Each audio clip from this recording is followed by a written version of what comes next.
వీరి తరఫున మహిళలు ఉన్నాను. నా పేరు భార్గవ. ఈరోజు ఉదయం తెల్లారుజామున సుమారు 5 గంటలకి మా జగ్గయ్యపేట స్టేషన్ ఇన్స్పెక్టర్ అయినటువంటి మణికంఠ రెడ్డి గారు వారి సిబ్బందితో సహా మా additional superintendent of police Shri Ramakrishna Prasad గారి ఆదేశాల మేరకు ఇవాళ దాడులు నిర్వహించగా ఒక ఆటో తక్కెలపాడు అనే గ్రామంలో ఒక ఆటోలో ఎన్డీపీల మధ్య సుమారు 100 పెట్టెలు ఎన్డీపీల మధ్యన తరలిస్తుండగా దాడి చేసి పట్టుకున్నారు. ఈ దాడిలో సుమారు 100 పెట్టెలు అంటే అవన్నీ కూడా ఓల్డ్ అడ్మిరల్ బ్రాందీ లిక్కర్. ఇవేంటంటే కోదాడ నుంచి మన ఇబ్రహీంపట్నం వెళ్తుండగా మార్గ మధ్యంలో మన తక్కెలపాడు గ్రామంలో పట్టుకున్నారు.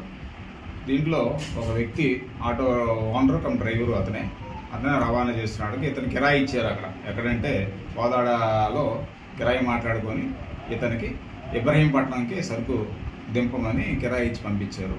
ఇతనికి మిగతా వివరాలు వాళ్ళు ఎవరు అనేది కానీ ఇక్కడికి ఎవరికి ఇవ్వాలని కూడా తెలియదు. సో అక్కడ కిరాయి తెచ్చుకున్నాడు, ఇక్కడ ఇవ్వడానికి వెళ్తాడు. మార్గ మధ్యలో మనకు దొరికాడు. ఈ యొక్క సరుకు విలువ 6,04,000.